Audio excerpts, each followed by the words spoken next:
5 years had been erased from your life. But you don't remember a single second of that time. You don't know where you were, what happened to you, or why you appeared alone in front of the ranger station at Denali National Park. This is not just a story of disappearance.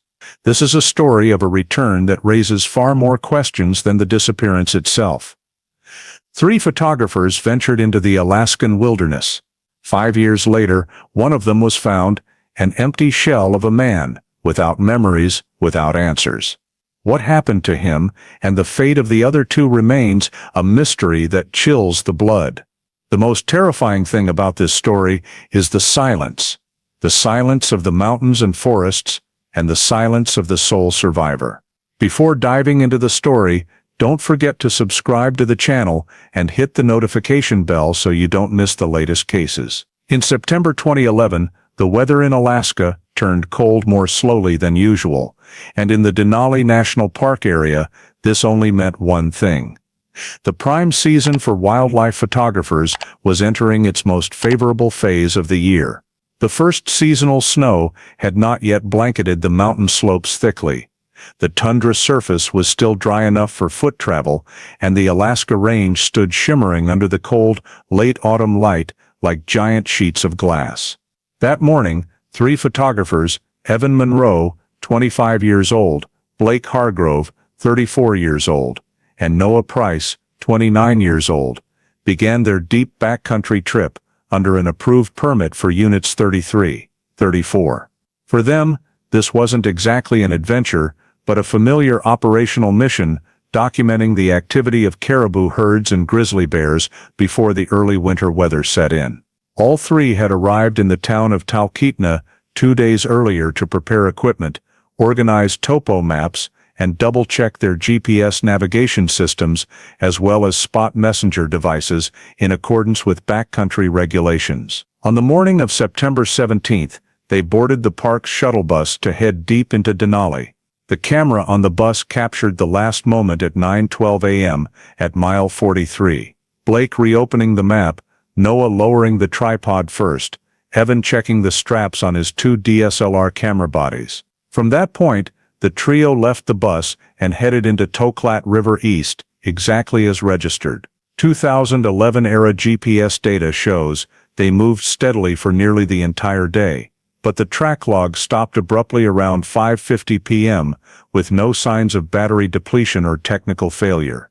At 8:47 p.m. that same day, the spot messenger sent a single ping signal to the registered contact address, but the signal cut off mid-transmission and then vanished completely. According to their plan, the group was supposed to send a check-in on the 4th day, but when that deadline passed without any signal, and all attempts at contact failed, the families began to recognize that the situation had exceeded normal delays in Denali. By the evening of the 4th day of the trip, when the delay margin had far exceeded the considered safe window, Blake's and Noah's families simultaneously reported the incident to the National Park Service, officially marking the moment the 3 photographers were recorded as missing in Denali. At dawn, the next morning, the National Park Service immediately activated search and rescue procedures. The first helicopter team took off from the ranger station, sweeping along the permitted route, focusing on the Toklat River East area and its side valleys that commonly disrupt radio signals. At the same time, ground search teams departed from mile 43, fanning out into the backcountry in 2 separate directions to maximize coverage of the terrain branches the photographers might have crossed. The Toklat riverbanks were also patrolled by a specialized team, especially at meander sections where muddy surfaces could preserve footprints or washed-away items. By the end of the first search day, a SAR team discovered the group's camp at a location approximately 2 kilometers north of the registered permit route. The camp scene revealed several raw details. The tent was pitched but left unfinished. A tripod lay tilted to the left, not aligned with the recorded wind direction that day. A drag mark nearly 3 meters long ran parallel to the edge of the tent and led out to a more open tundra area, along with a single footprint that did not match the size or sole pattern of any of the 3 pairs of boots declared in the permit. There were no signs of struggle, no torn or scattered gear within the immediate camp vicinity. SAR continued expanding the search radius on days 2 and 3, using helicopters to observe more complex terrain zones where crevasses, depressions, and ridge edges could obscure ground visibility. Along all small river branches, water-based teams used grapples and probing poles to check eddy pools, while also sweeping sections with fine mud capable of retaining traces. In the following days, the search area was extended several more kilometers in all 4 directions, including the eastern slopes of the Alaska Range, the northern tundra plains, and valleys with drainage channels cutting through depressions. Weather was poor for a few days, with low clouds forcing helicopter pauses, but ground teams continued deploying in looping routes. Throughout the entire 23-day process, SAR found no bodies, no signs of accidents such as rock slides,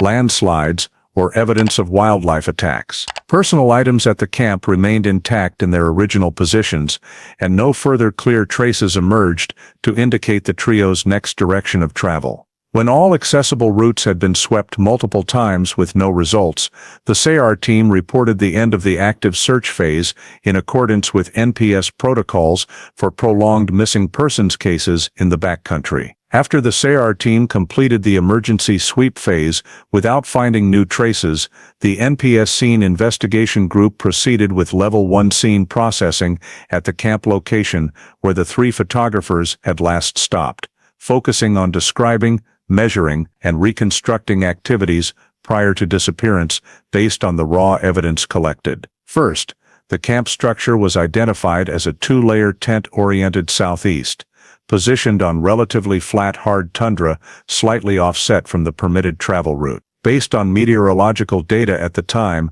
prevailing winds that day blew west to east, yet the tripod had fallen north-northeast, and misalignment not matching wind conditions, which the investigation team noted as a detail requiring further analysis. The distance between the camp and the permit route was precisely measured at approximately 2 kilometers as the crow flies, with terrain not overly complex, meaning the group had either deliberately deviated from the original route or been forced to leave it.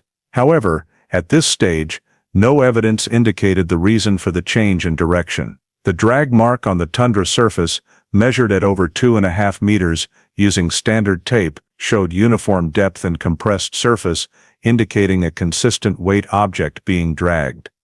The direction of the drag led out of camp toward the northeast, not aligning with the group's intended continued path. Preliminary analysis by the investigation team found no heavy scraping or tearing on the tundra surface, suggesting the dragged object had no sharp edges or did not create strong friction. Footprints collected around the camp were compared against shoe sole samples from the 3 victims recorded in the permit file. Most prints matched the Vibram sole type used by Evan and Noah, but one footprint was significantly longer and had a distinctly different sole pattern, not matching any footwear in the group's records. This footprint was located at the outer edge of camp, about 3.5 meters from the tent, with no continuing tracks around it, limiting reconstruction of movement in that area due to insufficient supporting data. The investigation team also considered natural accident hypotheses, such as avalanches, bear attacks, or falls into crevasses, but found no corresponding evidence.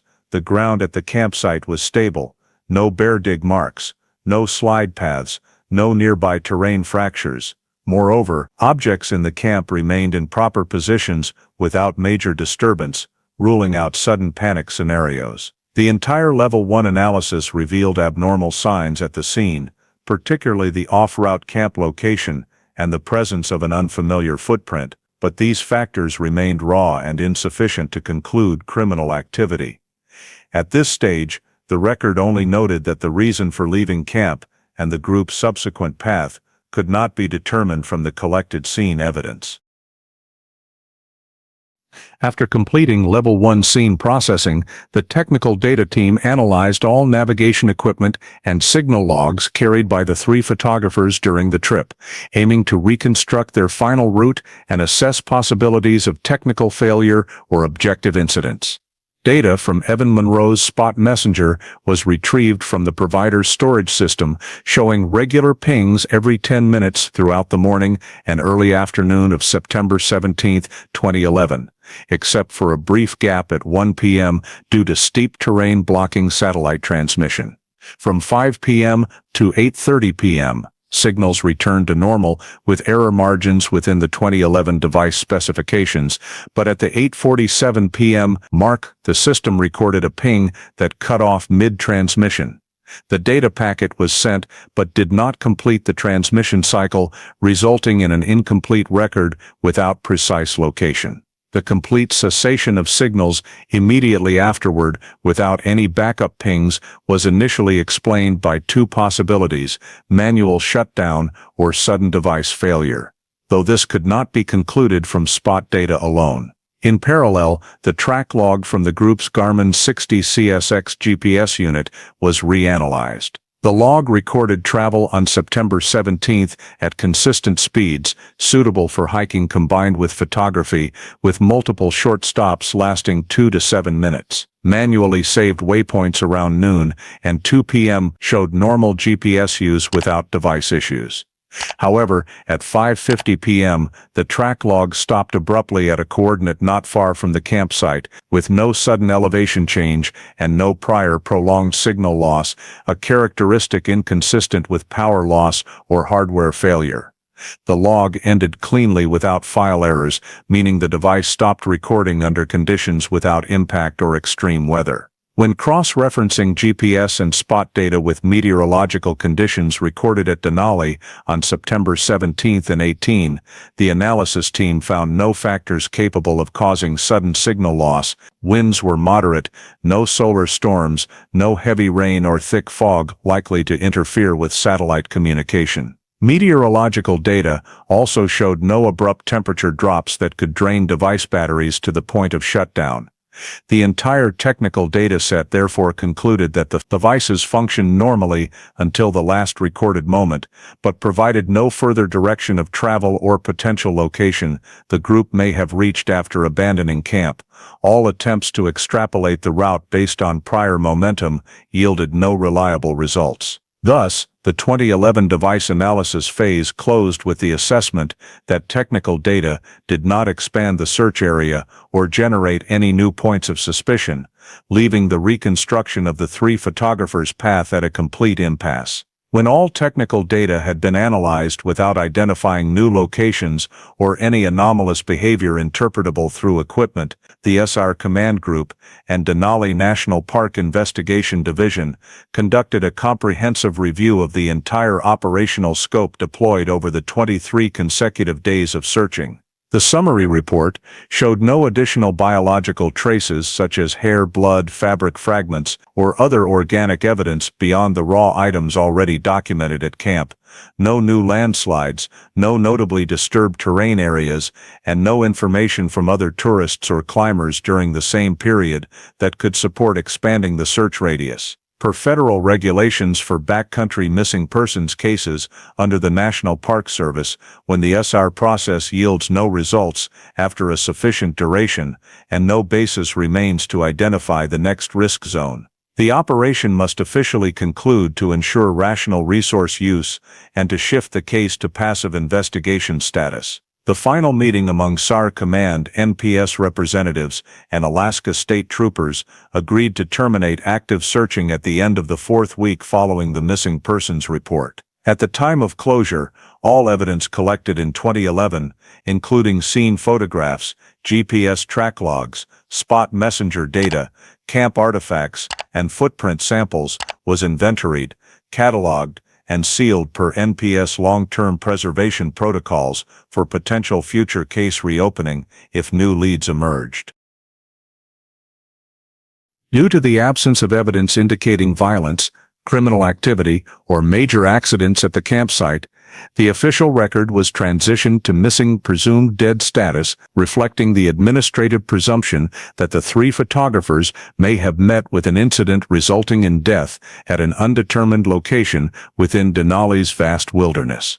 With no further data from the scene, equipment, or witnesses, all investigative activity related to the trip of Evan Monroe, Blake Hargrove, and Noah Price was paused here, leaving an unresolved case without answers in the park's archives. Nearly 5 years after the missing persons files of Evan Monroe, Blake Hargrove, and Noah Price were transferred to archive status, an unexpected event occurred in early August 2016 at the Eelson Visitor Center, where an NPS employee recorded the appearance of a man walking in from the direction of the western mountainside toward the ranger station area in a state of exhaustion, wearing old, mud-caked clothing and showing a strong reaction to bright light after many days or weeks of outdoor travel. When brought into the emergency medical area, the man carried no identification documents, only a worn-out backpack containing very few items, and was unable to provide a clear explanation of his identity beyond speaking a few disjointed words. The identity verification procedure was activated according to standard NPS protocols for cases involving lost persons or individuals of unknown origin in the backcountry. Fingerprints were collected from the man and sent for comparison with federal databases. The results returned the same day showed a complete match with the records of Evan Monroe, one of the 3 photographers who went missing in 2011. The immediate identity confirmation prompted NPS to draft an incident report and notify the park's cold case division. During the inspection of Evan's remaining belongings, NPS staff discovered 2 new pieces of evidence: a 16 GB compact flash memory card, temporarily sealed in a small nylon bag, and an irregularly shaped metal fragment showing signs of wear over time.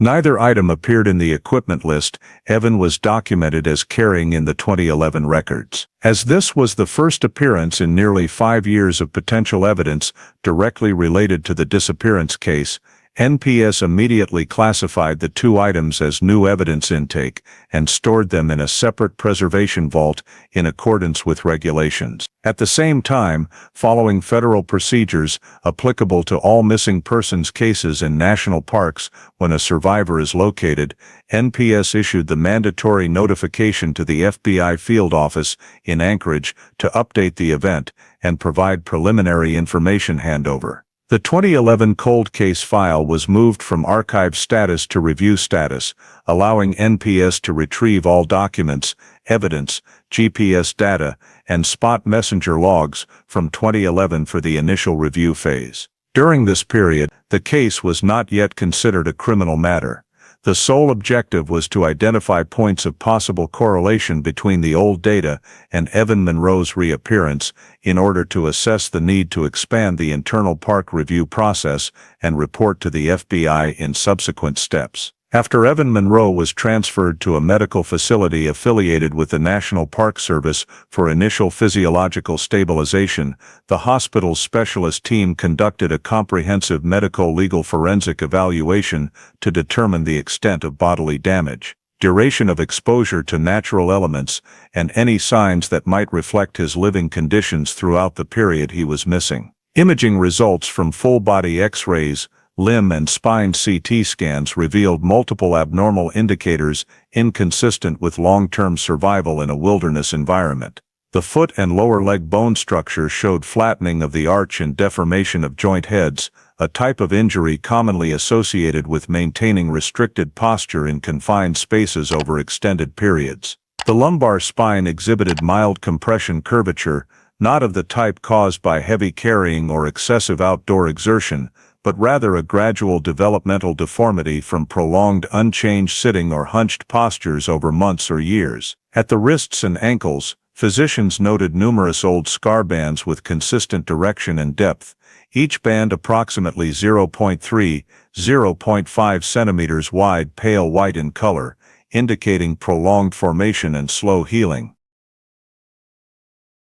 The injury pattern did not correspond to natural outdoor accidents such as snagging on vines, branches, or gear straps, but instead bore characteristics of restraint marks, scars resulting from repeated friction or constriction of skin and soft tissue by a cord or restraining device. Some deeper scars had sharp edges, suggesting non-uniform timing of formation and varying degrees of tightness across different periods. Examination of skin and subcutaneous tissue also showed altered collagen density at repeated contact points, consistent with prolonged binding in the same looped restraint structure. Blood test analysis of Evan revealed vitamin D levels dropped to an abnormally low range, classified as severe and prolonged deficiency. At this vitamin D level, specialists assessed that he had almost no sunlight exposure for many consecutive months, possibly years, an impossibility if he had been wandering or sheltering outdoors in Alaska's wilderness. Bone mineral and hormone metabolism markers also reflected prolonged light deprivation, with mild bone density reduction and signs of diminished cellular remodeling due to restricted movement. On Evan's clothing, particularly at seams, inner pant cuffs and shoe soles, material analysis teams found thick layers of fine soil compacted deeply into the fabric fibers, unlike soil adhesion from natural outdoor movement, and instead resembling soil compressed by repeated contact with a hard surface in a confined space. Subsequent soil signature analysis determined that the mineral composition of this soil layer matched soil types found in the Encampment River West area, characterized by high silica content and a small proportion of distinctive natural metals, which did not match the Toklat River East area, the permitted movement zone for the group in 2011. The geochemical discrepancy between the location where Evan was found and the soil adhering to his clothing indicated that he had been present in a completely different area during his disappearance, one with secluded or restricted open space characteristics. Synthesizing all medico-legal forensic findings, bone deformities from confined posture, repeated pattern restraint scars, severe vitamin D deficiency, and soil signature inconsistent with the 2011 route. The specialist team concluded that Evan Monroe had undergone prolonged captivity in a confined space, not a wilderness survival scenario. This cluster of signs was classified as indicators of prolonged captivity per forensic standards, meaning the 2011 disappearance bore anomalous features and likely involved criminal conduct. Once Evan Monroe's medical condition stabilized sufficiently for preliminary interviewing, National Park Service investigators began collecting initial statements to establish the sequence of the 2011 disappearance and factors that might explain his current physical state. Evan stated that he, Blake Hargrove, and Noah Price had become lost in the Toklat River East area due to thick fog, leading to the group separating while trying to find their way, and that he lost contact with his companions before an unexpected storm forced him to take temporary shelter in dirt hollows or under rock overhangs. When asked about the period between the day he went missing and the day he appeared at Alaskan Visitor Center, Evan only replied that he had found ways to survive on his own and kept moving continuously for many years, providing no specific information about locations or any fixed shelter traces. However, this statement quickly revealed clear contradictions with the medico-legal forensic findings: bone deformities, restraint scars, vitamin D deficiency levels, and clothing soil signature all ruled out the possibility that he had lived outdoors or wandered in the wilderness for 5 years. When directly questioned about the scars on his wrists and ankles, Evan only answered that he didn't remember, and when investigators asked him to describe places he had sheltered, Evan continued to evade, stating that the long time had caused his memories to become muddled. The incompatibility between his statements and objective evidence led NPS to assess that Evan might be withholding important information related to the true cause of the disappearance. The forensic medical report from the evaluation was immediately forwarded to the FBI office in Anchorage per federal regulations for missing persons cases showing indicators of criminality. After reviewing the 2011 file and conducting preliminary analysis of the new findings, the FBI determined that the medical evidence provided reasonable grounds to examine the case from the perspective of criminal conduct involving abduction or unlawful detention. Consequently, the official file status was changed from missing presumed dead to major crimes investigation, marking the transition from administrative verification to criminal investigation. At the same time, a joint task force was established between the FBI and NPS to consolidate all documents, evidence, and technical data from 2011 with the 2016 medical findings, creating a unified investigative hub with access to all relevant data sources. The task force comprised FBI special agents specializing in federal wilderness cases, NPS crime scene evidence analysts, and data analysts supporting GPS, spot, and geospatial information processing.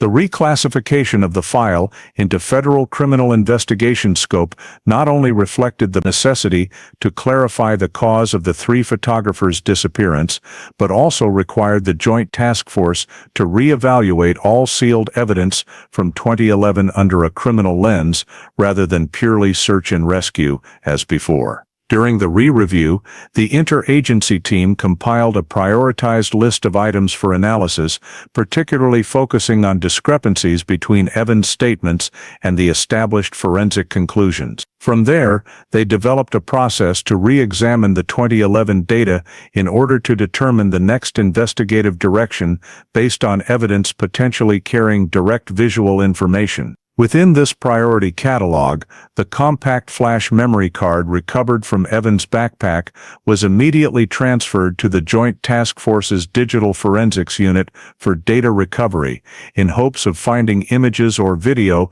that might document events related to the disappearance. The card was old, with worn sectors, but still recoverable for most non-overwritten content.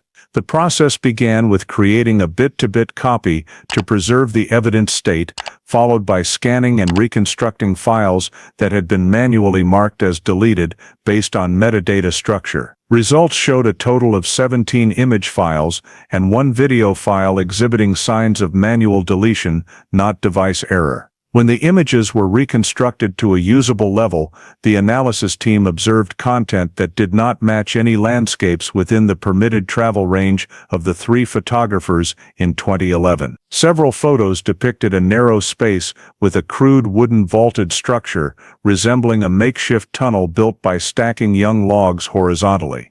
The wood surfaces in the photos showed manual cutting marks, not natural rot, and the lighting was very dim, suggesting the area was underground or within an enclosed structure. Many other photos showed a man bound at the hands with rope or some hard-to-identify metal loop, with swollen wrists indicating prolonged binding. Hair pattern, clothing, and facial structure in the images matched Blake Hargrove based on 2011 reference material. Another photo captured a motionless body, with angled light from a single source in the corner, allowing figure recognition but not full feature identification. However, relative height, shoulder build, and jacket type recorded in the missing persons file led the analysis team to note the possibility that this was Noah Price. The final image in the recovered sequence showed a figure standing at the edge of the frame, visible only from the waist down, wearing dark pants and a type of boot not documented among any footwear of the 3 victims. Motion blur and shooting angle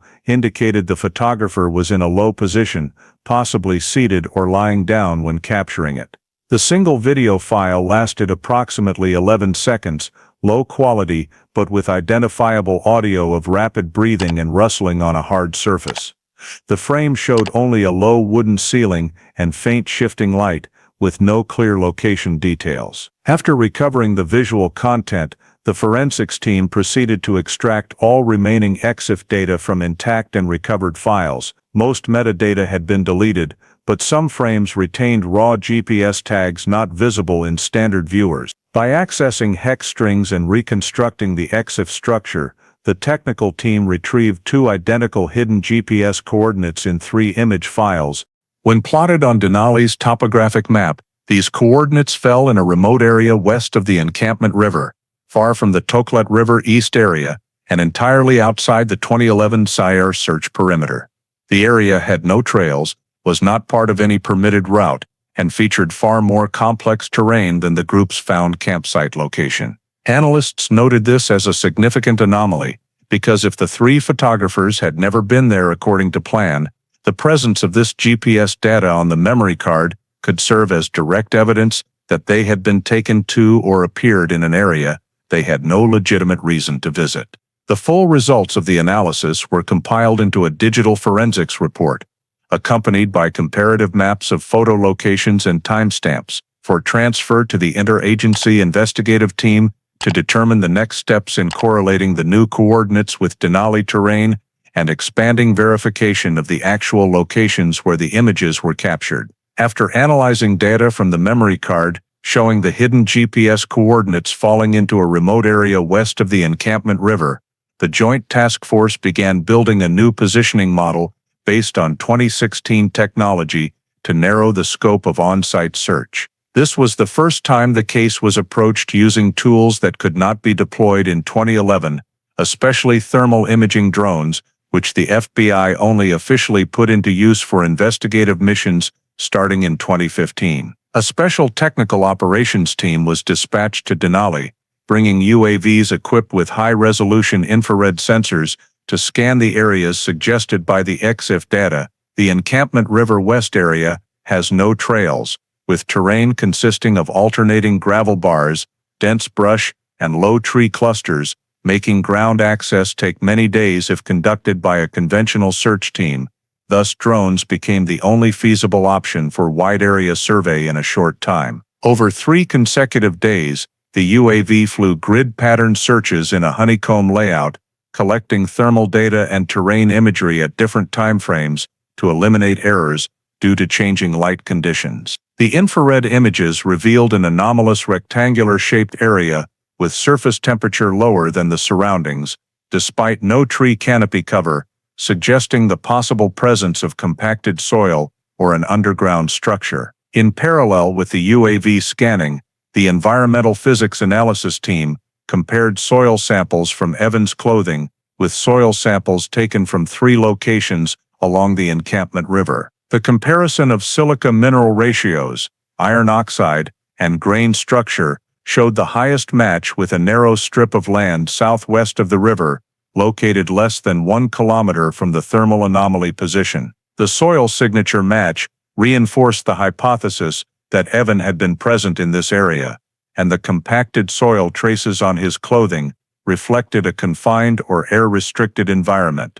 The geobiology analysis team continued using multispectral satellite imagery to survey vegetation anomalies. By comparing images from 2011, 2013, and 2016, they detected a vegetation patch with abnormal density fluctuations in an irregular circular shape, approximately 30-40 meters in diameter. This change did not correspond to weather conditions, river flooding, or natural wildfires, but resembled patterns occurring when soil is excavated or uniformly compacted over a long period and then abandoned, causing root structure changes in cycles. When the 3 data sources, thermal anomaly, soil matching, and vegetation disturbance, were integrated into a common GIS model, the Joint Task Force identified a high-probability area of under 2 square miles situated between 2 tributaries of the Encampment River, where the terrain has a slight depression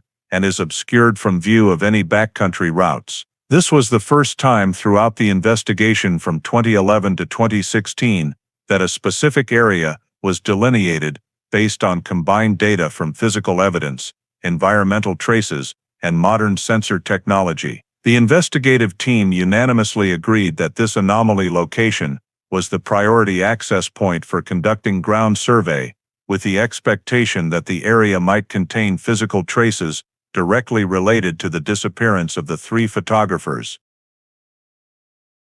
Once the suspect area of under 2 square miles at Encampment River West was identified, the Joint Task Force deployed a ground survey team to directly examine the terrain, prioritizing points where drone data overlapped with vegetation anomaly indicators. The terrain here is thick with brush intermixed with low spruce trees. The ground surface soft and moist due to high groundwater, requiring access via detours to avoid sinking and to minimize disturbance of natural traces. On the very first day of survey, the investigative team discovered multiple spruce trunk sections with very clear transverse cuts. The wood surface showed no rot, and the cuts were not from natural breakage. The cuts exhibited signs of being made by a handsaw or small-bladed tool, not matching any equipment the photographers carried in 2011. The dense occurrence of these cuts within a radius of about 200 meters suggested they had been used to gather material for building a structure. Not far away, the team incidentally discovered a rusted snare trap wire, one end tied around a brush base, the other forming a noose loop, characteristic of small game snares. The use of such traps is prohibited within national park boundaries, so its presence reinforced the conclusion that the area had seen human activity not belonging to the victim group. By the third survey day, as the team moved northeast of the thermal anomaly, they encountered a faint linear depression on the tundra surface, about 25–30 centimeters wide, running in a gentle curve through brush patches and disappearing at a steeper slope section. Soil compaction samples and depression orientation indicated this was not a modern vehicle track, but more consistent with traces left by a crude sled or hand-dragged wooden frame, very likely in fall 2011, when the ground was soft and held impressions well. Plotting the sled track on the GIS map showed it aligned with one of the vegetation disturbance patches recorded from satellite imagery, indicating the terrain there had once been affected by repeated heavy object movement before being covered again by native vegetation. Upon entering the central depression of the identified area, the team recorded a slightly sunken soil spot with a structure distinct from the surroundings, thinner surface moss, lower moisture level, and when probed with a survey rod, the soil exhibited unusual porosity, suggesting possible void space beneath. A more detailed survey was conducted within a few meter radius, and after removing the thin moss layer and some decayed spruce branches, the team discovered a tunnel entrance concealed by stacked wood panels arranged in camouflage style, with edges slightly collapsed due to weather and wildlife. The entrance measured approximately 80×90 centimeters, large enough for a person to crawl through, but easily hidden from distant view. The wood in the entrance structure matched the hand-cut spruce type found scattered in the area, indicating it was harvested and used on site. The discovery of the tunnel mouth precisely within the thermal anomaly area created a strong correlation between technological data and ground-level traces. The entire area was flagged, mapped in detail, and prepared for the field technical team to enter and inspect the tunnel following safety protocols, with preliminary assessment that the subsurface structure may have been used during the period related to the 3 photographers' disappearance in 2011. Once the tunnel entrance was opened sufficiently for safe access by lighting equipment and toxic gas sensors, the crime scene examination team proceeded to descend into the subsurface structure using confined space protocols, with safety lines and air filtering masks. Inside, the tunnel revealed itself as a rectangular chamber about 4 meters deep, nearly 2 meters wide, and over 7 meters long, reinforced by spruce timber beams placed vertically along both walls in a framing style, combined with scrap metal sheets patched together to prevent soil collapse. The floor consisted of multiple layers of compacted soil, topped with dried moss and plant fibers, showing signs of repeated tamping in the past. On the tunnel ceiling, the team discovered a simple ventilation system, a small diameter metal pipe penetrating up to the surface, its end concealed by moss layers to avoid detection. This explained why the surface terrain showed no clear signs of an artificial structure during the 2011 searches. Within the main chamber were 3 independent restraint points, located at different positions along the tunnel's length. Each restraint point consisted of a metal bar fixed horizontally to the wall, accompanied by a tightening loop made of steel wire or old shackles, sized to fit adult wrists or ankles. The positioning and wear patterns on the restraint surfaces indicated repeated and prolonged use. At one restraint point, the team found a softer cord with a double knot, consistent with the height and wrist size of Evan Monroe according to 2016 medical measurements. The other 2 restraint points showed deeper friction marks, with some cord sections rusted and corroded. Near the far end of the tunnel, investigators discovered an old analog camera system mounted on an overhead wooden beam with wiring running along the wall and disappearing through a small crevice near the corner.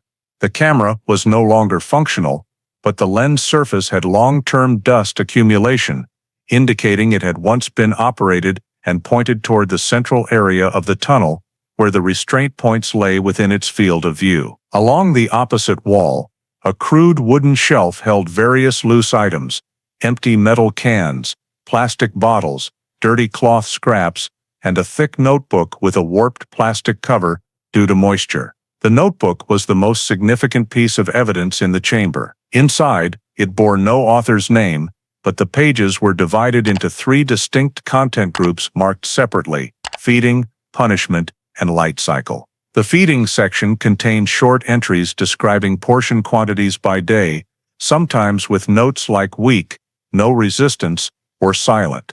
The punishment section included numerous notes describing durations of restraint, tightening adjustments, or hours without water, indicating a systematic form of control. The light cycle section described times when the tunnel's sole light source was turned on or off, proving the perpetrator had complete control over the light environment, consistent with the severe vitamin D deficiency Evan Monroe suffered. In the second area of the tunnel, between 2 old restraint points, the examination team found a partially decomposed body lying on its right side and covered by a thin layer of soil. Though not intact, signs on the bones and torn clothing at the wrists indicated prior restraint before death. The body was extracted from the tunnel using lifting equipment, and subsequent DNA analysis confirmed it was Blake Hargrove, one of the 3 photographers missing since 2011. A few meters toward the tunnel entrance, the team discovered another darkened soil patch, distinct from the surrounding base. On-site testing of collected samples identified human blood traces. Due to decomposition state, fresh identification was impossible, but later genetic analysis proved the blood sample belonged to Noah Price. The presence of Noah's blood in this area reinforced the conclusion that he had been held here and died in the tunnel or nearby. In addition to victim-related evidence, the examination team found numerous loose hair strands scattered on wooden walls and shelf edges, most of which did not match the 2011 biometric records of the 3 victims. Some strands were dark brown with larger than average diameter, not belonging to anyone in the missing group. These were recorded as high-value biological evidence, likely related to the person who built or used the tunnel. In the corner of the tunnel against the north wall, 2 spruce timbers with sharpened edges forming a perch were marked as a possible standing or observation point for the perpetrator. The final piece of evidence was a twisted double-strand steel wire found under the soil near the 3rd restraint point. Its characteristics matched the material of the snare trap wire discovered on the surface above, creating a physical link between the tunnel structure and surface backcountry anomalies. The entire tunnel was mapped in 3D, with precise measurements of dimensions, structure, and evidence locations incorporated into the consolidated case file. With the information obtained at the locus delicti, the Joint Task Force could now clearly determine that the tunnel had been used to detain the 3 photographers in the period following their 2011 disappearance, and was the central crime scene related to the group's disappearance during their assignment in Denali. Based on all evidence collected at the tunnel crime scene and the surface area above, the Joint Task Force conducted an analysis of the offense sequence to reconstruct how the perpetrator approached, subdued, and maintained long-term detention of the 3 photographers after they left their route in Denali National Park in 2011. Scene data indicated the perpetrator most likely surveilled from a distance for a sufficient period to learn the group's movement habits and task distribution when stopping to photograph or camp. The camp's location, deviating nearly 2 kilometers from the permitted route, suggested the perpetrator may have used a lure method or created an event forcing the group to deviate from the main path into a less trafficked area. The snare trap wire segments found in the Encampment River West area showed the perpetrator's trapping experience, and analysis concluded that a dispersed force trap or noise-making trap may have been used to separate the 3 photographers, causing them to lose collective response capability. After separating the group, the perpetrator likely approached each individually with a stunning device such as a stun gun. This aligned with the absence of strong struggle signs at the 2011 camp and the lack of bone fracture injuries on Blake's body. An old model stun gun could fully incapacitate a victim for seconds, enough time for the perpetrator to bind hands or restrict movement. The sled track found on the tundra surface, with compaction matching hand-dragged heavy loads, indicated the perpetrator used a simple drag frame to transport at least one of the 3 victims to the tunnel. The track direction aligned with the access path to the depressed area where the tunnel entrance was found, reinforcing that the perpetrator moved victims from surface to underground structure via the same route. After bringing the victims into the tunnel, the perpetrator maintained long-term detention based on a deprivation and isolation model clearly shown in the feeding/punishment/light cycle notebook. Entries indicated tightly controlled food supply, mainly small repeating portions on day, night cycles decided by the perpetrator, while water was unevenly allocated. Punishment notes describe periods of tightening restraints, restricting movement, or denying light exposure, consistent with medical injuries observed on Evan's body after his 2016 recovery.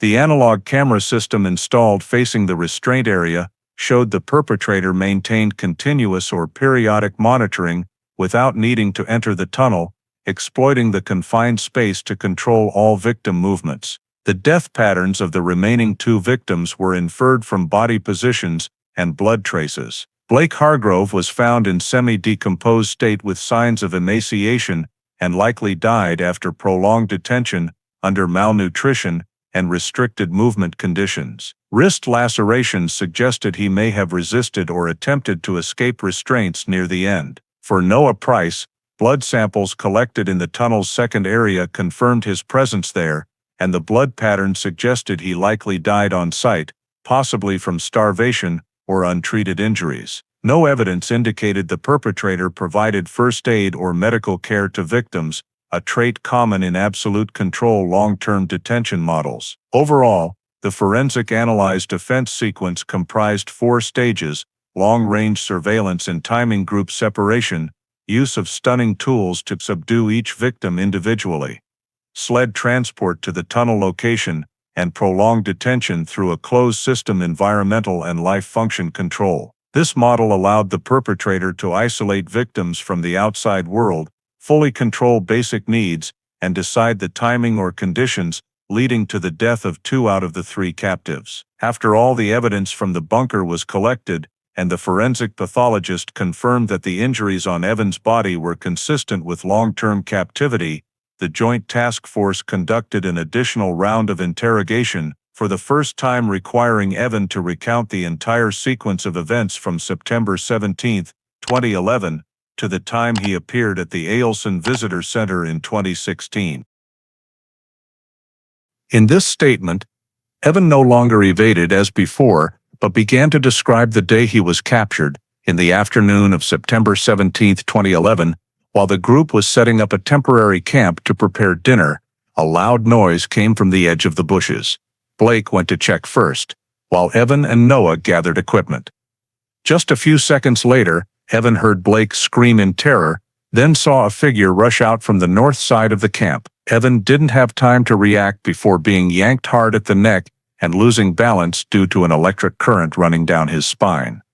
A sensation he described that matched the impact characteristics of a stun gun, according to forensic analysis. When he woke up, he was already tied up and placed on a narrow wooden frame, being dragged across the tundra surface. His recollection of this movement matched the sled grooves found at the scene. Evan recounted that the perpetrator didn't say a word during the transport, only occasionally stopping to pull hard to adjust his body position. Late at night, he was pushed through a narrow entrance down into the bunker, where the only light came from a small bulb attached to the ceiling. In the first weeks of captivity, Evan was tied almost continuously and only had the ropes loosened when the perpetrator needed to move him to another position. He heard Blake breathing heavily at a nearby tying spot, but couldn't turn his head. Noah was brought down to the bunker on the 3rd or 4th day after Evan was captured. Evan recognized his friend's voice when Noah tried to call his name, before the perpetrator tightened the ropes to force silence. Evan described the period from late 2011 to early 2012 as the time when Blake weakened very quickly. He heard Blake coughing dryly, then the sound of his body hitting the ground when he no longer had the strength to hold on. The perpetrator left Blake in the bunker for a few more days before dragging the body to a far corner, a point that matched the location where the examination team found Blake in 2016. For Noah, Evan described that Noah often tried to resist when restricted from water or food, leading to many cycles of punishment where both heard the whipping of ropes and impact sounds. Around the summer of 2012, Noah became silent for long periods. One morning, the perpetrator came down to check, stood in front of Noah's tying position longer than usual, then left without bringing food. From then on, according to Evan, he didn't hear any sounds from Noah anymore. The perpetrator's activity cycle was clearly described by Evan. This person appeared every 1-2 days during the warm season and less frequently in winter. When descending into the bunker, the perpetrator usually brought small portions, adjusted the ceiling light in the direction noted in the light cycle notebook, then left quickly. Evan remembered the heavy footsteps and the sound of hard boot soles contacting the stairs, consistent with the strange footprint analysis collected in 2011. From 2013 onward, Evan was transferred to solitary confinement after both Noah and Blake were gone. He described a state of disorientation when the perpetrator reduced the number of light activations or left the bunker dark for many hours at a time. In the summer of 2016, Evan noticed that the intervals between the perpetrator's appearances were unusually long, not the usual 48 or 72 hours, but one stretch lasting nearly a week, with no activity at the bunker entrance. At that time,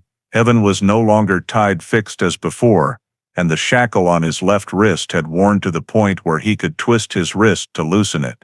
Taking advantage of the long period without the perpetrator appearing, he removed the ropes, used a rotten wooden stick to gently pry the weakened bunker lid over the years, and climbed to the surface. The escape took many hours because Evan had to stop multiple times due to exhaustion. When he reached the surface, he didn't know where he was and only followed the sun's direction and the sloping terrain to head north and northwest until he encountered the trail leading toward Alaskan. When asked why he hadn't revealed these details earlier, Evan stated that the perpetrator had threatened him during descents into the bunker, saying that if he tried to escape or call for help, this person would go find his family first. Evan said that threat, combined with prolonged exhaustion, prevented him from telling the truth right when he was found. This new statement matched all the forensics collected in previous sections and provided a detailed timeline for the 2011-2016 period, helping the Joint Task Force complete the sequence of captivity and deaths of Blake Hargrove and Noah Price. After Evan Monroe's new statement matched the forensic developments at the scene, the Joint Task Force focused on identifying the perpetrator's identity through the system of biological and non-biological evidence collected from the captivity bunker. The first key came from the strange boot prints recorded at the camp in 2011 and the footprints collected near the bunker entrance during the 2016 survey. Comparing size, sole pattern, and compression depth showed that these prints belonged to custom boots of Interior Alaska Hunters, a product line not sold mass market, often custom-made to foot size and usage purpose. The FBI narrowed the list of craftsmen in Interior Alaska specializing in this boot type to under 30 customers in the 2005-2011 period. When comparing length and sole with preserved fabrication records, the investigation team identified one customer with a 96% matching boot sample, Harlan Pike, a reclusive resident in the outskirts of Healy, not far from Denali. The second decisive clue came from strange hair samples found inside the bunker. DNA was extracted and compared to the Alaska State Troopers biometric database, where information on past violators is stored. The results showed the hair sample fully matched Harlan Pike, who had been recorded in 2 illegal hunting cases and 1 warning for setting traps near national park boundaries in the 2000-2009 period.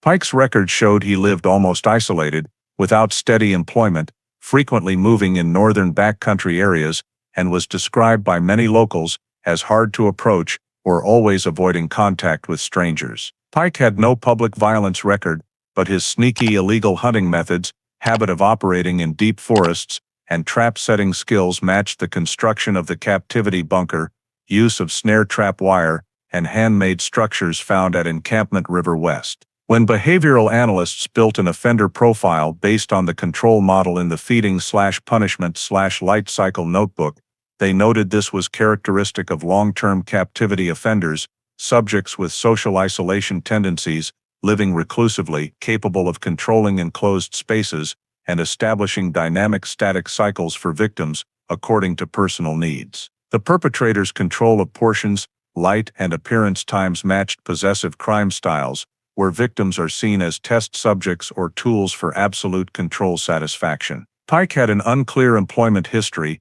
and according to local records, had self-built temporary structures in the forest for hunting or winter trapping.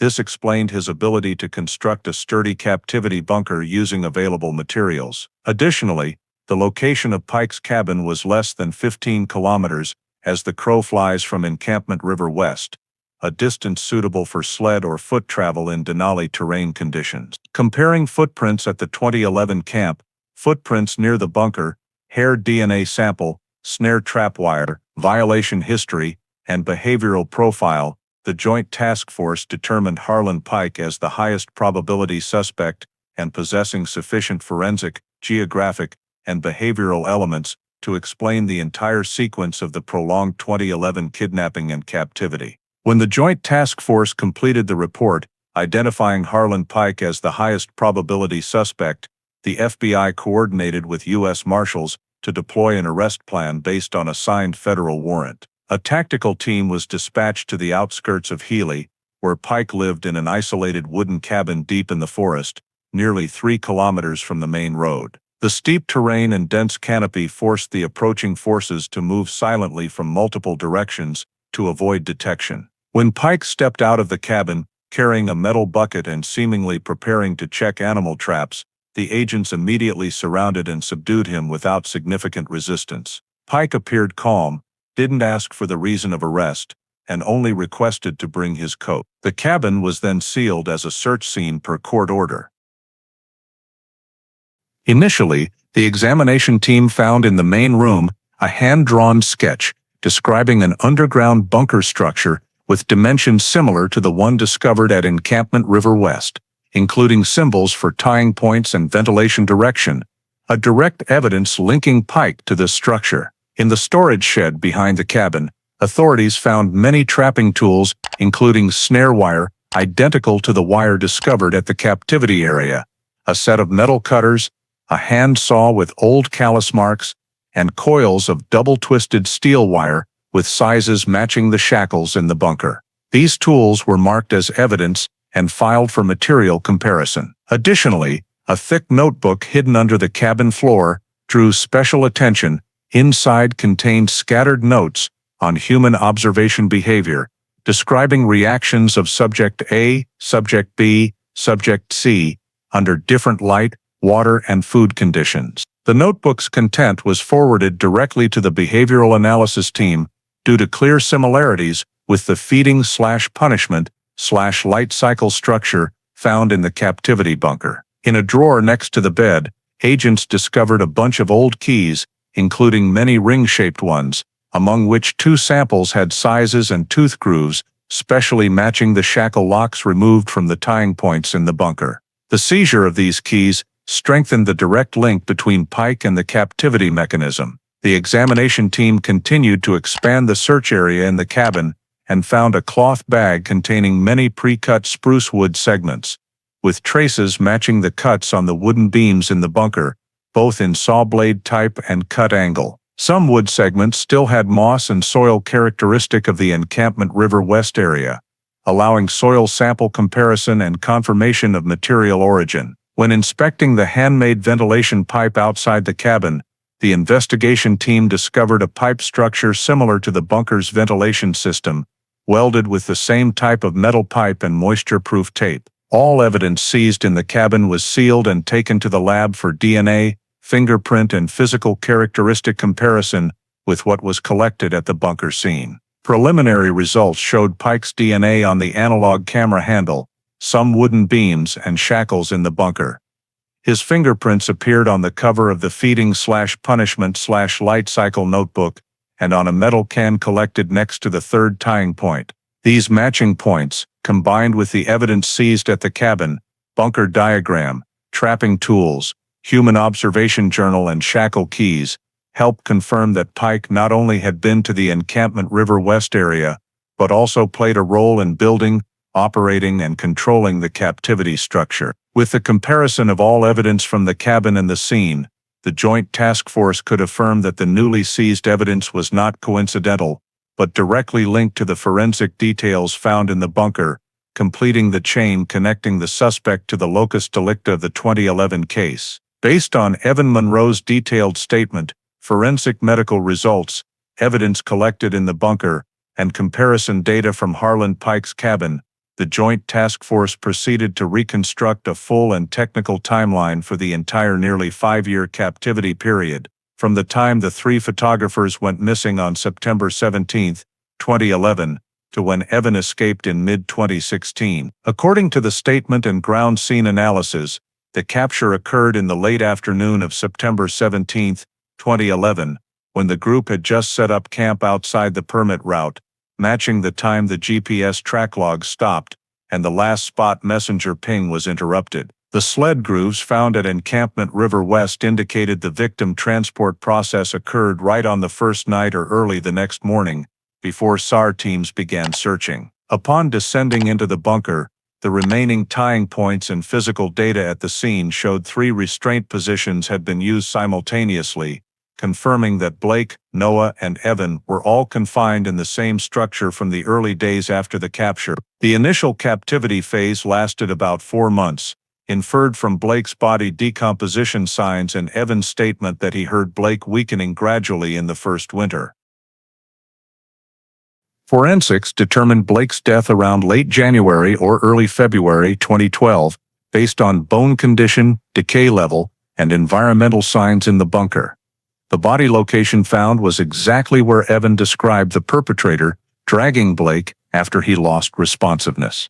Blake's death marked the transition from 3-person captivity to 2-person, with restraint marks at the remaining 2 points showing increased usage after the first tying point no longer had new traces. The next phase lasted about 9 months after that, until around summer 2012. Matching the time Evan described as when Noah stopped making sounds after many punishment cycles. The blood traces collected in the bunker, DNA compared, though not determining the death mechanism, but combined with Evan's statement timeline and blood distribution ratio on the ground, showed Noah died at the second restraint area. This matched the no response and deprivation extended notes in the notebook corresponding to mid-2012. After Noah's death, Evan became the sole victim confined in the bunker for the next over 3.5 years. Forensic medical on bone deformities, vitamin D deficiency levels, and old-new restraint wounds showed a continuous long-term captivity cycle, with no signs of position or environment changes throughout this period. Analysis of the light cycle in the notebook showed the on-off light cycle was adjusted over the years, corresponding to the perpetrator controlling exposure levels to maintain the victim's circadian rhythm disruption. This explained the time disorientation Evan described during interrogation. The perpetrator's appearance frequency was determined through feeding records, which fluctuated from 1-2 days in warm seasons and 3-4 days in winter, consistent with Evan's description and Denali's harsh weather conditions. Into the 2014-2016 period, the notebook notes showed gradually reduced intervention, increasingly sparse food amounts, and fewer rope adjustments. This matched the forensic conclusion that restraint marks on Evan's body formed discontinuously later, spaced over time, indicating the perpetrator descended into the bunker less, a key factor leading to Evan's escape opportunity in 2016. In summer 2016, Evan noticed the perpetrator's appearance cycles were unusually long, for the first time exceeding a week. Around this time, soil sample data on Evan's clothing showed he had contact with the ground surface near the bunker entrance before moving farther, proving he escaped through the weakened bunker entrance over time. Environmental conditions, drier soil, rotten wooden lid, and peeling moss, along with the perpetrator's reduced supervision, formed an objective combination of factors enabling Evans' escape. The final composite timeline was established by linking the statement, forensic medical, scene forensics, Blake's body decay characteristics, Noah's blood position, bunker journal, and environmental activity from 2011-2016, forming a verifiable time chain starting from the September 17, 2011 capture, initial captivity phase, successive deaths of Blake and Noah, long-term solitary captivity phase, and ending around August 2016, when Evan escaped the bunker and moved to the Alaskan Visitor Center. The federal trial of Harlan Pike began in early 2017 in the United States District Court after the grand jury approved an indictment on 3 serious felony counts, kidnapping, resulting in death with respect to Blake Hargrove and Noah Price, murder in the first degree, based on the death caused during the unlawful seizure and detention, and unlawful confinement, lasting many years with respect to Evan Monroe. Prior to the trial, federal prosecutors submitted an evidence file consisting of more than 300 pages of forensic conclusions, crime scene maps, digital data recovered from a compact flash card, DNA analysis results from hair, blood, tissue, and biological evidence seized in the bunker, along with the contents of 2 notebooks belonging to Pike, one recovered from the bunker and one from a cabin on the outskirts of Healy. At trial, the prosecution presented the sequence of events in a forensic structured narrative, beginning with device data from 2011 showing that the loss of spot signal and GPS coincided with the time Evan described the group being attacked, followed by ground scene analysis including unusual footprints, sled drag marks, and spruce wood cut marks at Encampment River West. Then a detailed description of the bunker structure, manual ventilation system, 3 restraint points along with an analog camera establishing that the bunker was deliberately constructed for long-term human confinement. The prosecution also introduced an 11-second video clip recovered from the memory card, photographs of the wooden tunnel, images of Blake bound, and photos of an unidentified shadowy figure, all time-stamped and geolocated via hidden XF GPS data. This evidence, the prosecution argued, could not have been fabricated by any means other than the victims being taken to the location of the bunker, matching the forensic coordinates. The DNA results formed the core of the charges. Hair samples recovered from the bunker walls and wooden beams matched Harlan Pike's biological profile exactly. Pike's fingerprints were found on the cover of the feeding/punishment/light cycle notebook in the bunker and on a metal can at one of the restraint points. Noah Price's blood DNA was also found in the second area of the bunker, with forensic analysis determining the time of death consistent with Evan Monroe's timeline. The prosecution presented the entire captivity timeline, reconstructed through forensics. Blake died within approximately the first 4 months of confinement. Noah died about 9 months later. Evan was held in solitary confinement for over 3.5 years, and all these events align precisely with the human observation logs found in Pike's cabin, where he recorded the reactions of each subject. The prosecution concluded its presentation by arguing that the chain of physical evidence, technical data, image data, biological exhibits, and the sole surviving victim's testimony all pointed to the same conclusion about the defendant's conduct. Pike had built, maintained, and used a structure to confine 3 victims over an extended period, resulting in 2 deaths and 1 survivor, with severe medical consequences. The defense objected to most of the evidence, arguing that Harlan Pike had a history of mental disorder and lacked the mental capacity to be criminally responsible, while claiming that the logs found in the cabin were merely personal documents that could not be directly linked to the bunker. They also contended that the forensic exhibits had been cross-contaminated due to storage conditions or the unstable environment of the bunker.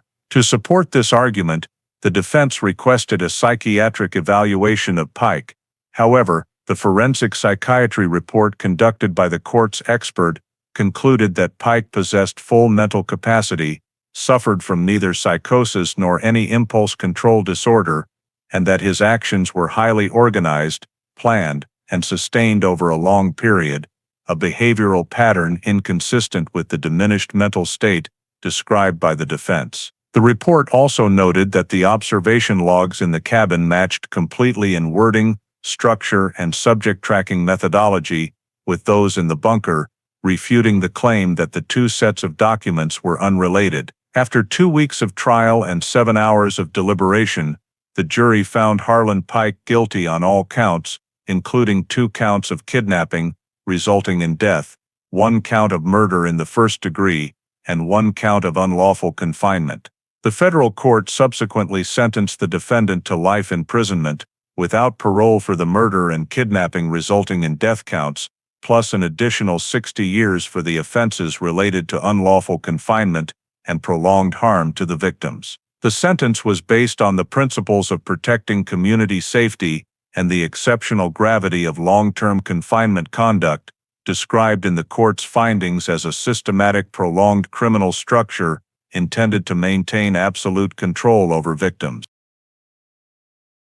After the sentencing of Harlan Pike was pronounced and all procedures concluded, the Joint Task Force, in coordination with the FBI and National Park Service, compiled a comprehensive summary report to evaluate operational factors related to the 2011 disappearance of the 3 photographers at Denali National Park and the investigation and tracking process from 2016 to 2017. The final, 182-page report, released internally by the FBI and circulated within federal law enforcement agencies, focused on 4 main areas: analysis of why the disappearance was not detected early, limitations of the 2011 search procedures, the role of digital and environmental forensic evidence in reopening the case, and an assessment of the effectiveness of the interagency coordination model between FBI, NPS, Alaska State Troopers. One of the report's key findings was that the 2011 early anomaly detection process was limited by 2 factors. First, the backcountry permit system at the time only required a projected itinerary without mandatory periodic location transmission.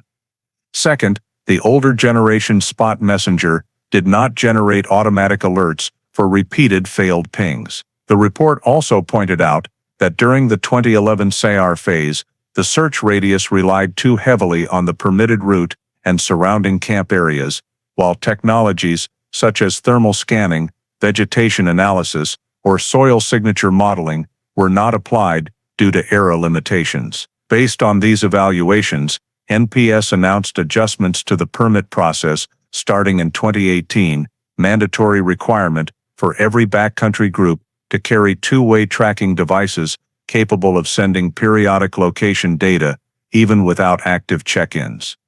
Additionally, any itinerary exceeding 5 days must declare a backup communication system to trigger alerts for abnormal signal loss. Beyond changes to the permit system, NPS updated its entire search protocol, adding a rule that if a camp is located more than 1 kilometer off the permitted route, search teams must expand to a fan-shaped radius of at least 3-5 kilometers within the first 24 hours, regardless of on-site conditions. Federal SAR teams in Alaska were equipped with additional thermal drones and automated terrain analysis software to reduce the risk of overlooking small anomalies in vast backcountry areas. For visitors' personal equipment, NPS and Alaska State Troopers agreed to implement a federal recommendation requiring all groups entering remote areas to carry encrypted 2-way tracking devices, fully replacing older generation Spot Messengers.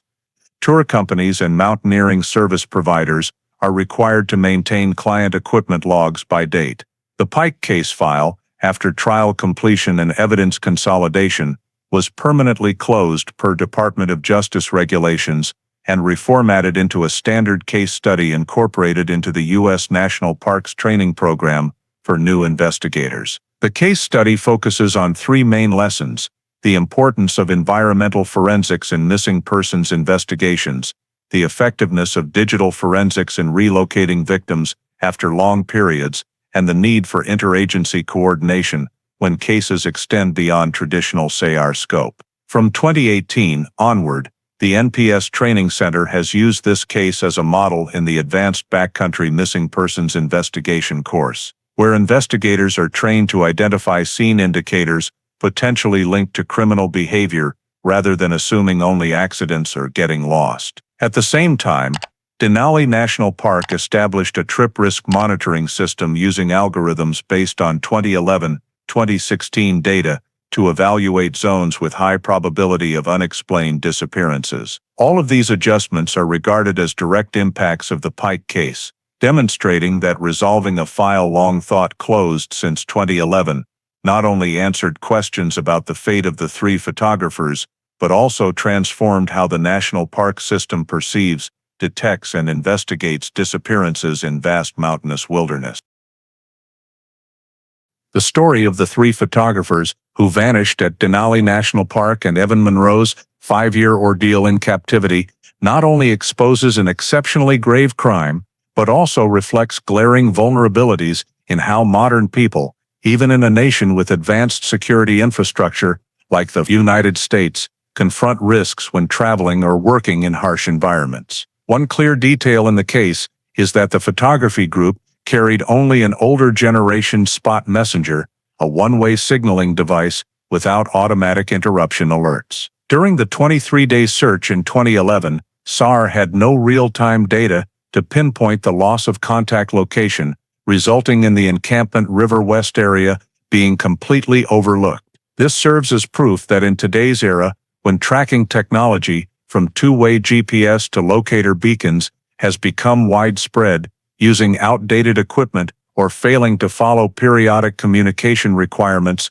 can lead to dire consequences, especially in the country's wilderness regions. Another profoundly cautionary detail is complacency toward minor anomalies. The camp deviated nearly 2 kilometers from the permitted route, and an unusual footprint discovered in 2011 was noted but could not be interpreted due to the lack of criminal risk assessment frameworks for backcountry settings. After this case, NPS revised its procedures, but for every individual, the clear lesson is, when participating in outdoor activities, especially in vast spaces like America's national parks, any unusual sign must be taken seriously rather than left to chance or personal experience. Finally, the story reminds us that isolation, a characteristic feature of personal freedom culture in many rural parts of the United States, can sometimes create an environment for undetected criminal behavior over long periods. Harland Pike, a reclusive individual living near Healy, was able to construct an underground confinement bunker, operate victim control cycles, and evade the local community for over a decade. The lesson here is not to distrust those who live in isolation, but to emphasize the importance of community connection, vigilance, and proactively reporting suspicious behavior. In a vast society like the United States, personal safety depends not only on technology or law enforcement, but also on each individual recognizing their responsibility to protect themselves and help sustain a safe living environment for the community. Thank you for joining me on this haunting investigative story. Please subscribe to the channel so you don't miss any deeply and accurately reconstructed true cases. See you in the next video, where we continue exploring the hidden corners still left in missing persons cases across the United States.